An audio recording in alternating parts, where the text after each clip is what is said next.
तो स्वागत है दोस्तों आप सभी का अकबर और बीरबल की एक और कहानी में। आज हम जानेंगे बादशाह का गुस्सा।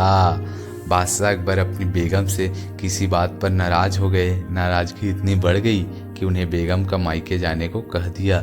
बेगम ने सोचा कि शायद बादशाह ने गुस्से में ऐसा कहा है, इसलिए वह मायके नहीं गई।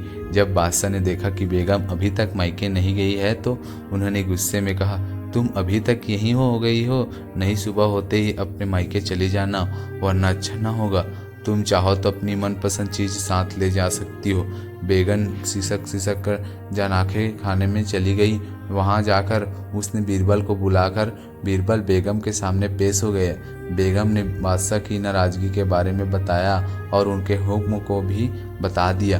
बेगम साहिबा, अकबर बादशाह ने हुक्म दिया है तो जाना ही पड़ेगा और अपनी मनपसंद चीज़ ले जाने की बाबत जैसे कहता हूँ वैसे ही करें, बादशाह की नाराज़गी भी दूर हो जाएगी।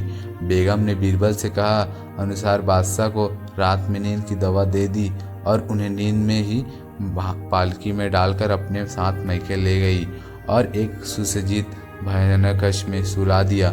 जब बादशाह की नींद खुली तो स्वयं को अनजाने स्थल पर पाकर हैरान हो गए।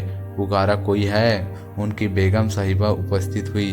बेगम को वहां देखकर वे समझ गए कि वे अपने ससुराल में हैं। उन्होंने गुस्से से पूछा, तुम हमें यहाँ ले आई, इतनी बड़ी गुस्ताखी कर डाली। मेरी सरताज, आपने ही तो कहा था कि अपनी मनपसंद चीज़ें ले जाना, इसलिए आपको ले आई। यह सुनकर बादशाह का गुस्सा जाता रह गया। मुस्कुराकर बोले, जरूर तुम्हें यह तरकीब बीरबल ने ही बताई होगी। बेगम ने हामी भरते हुए सिर हिला दिया। तो दोस्तों कैसा लगा आपको कहानी? अगर कहानी अच्छी लगी हो तो बिना लाइक और सब्सक्राइब किए मत जाना दोस्तों, ऐसे पोस्ट बनाने के लिए बहुत मेहनत लगती है।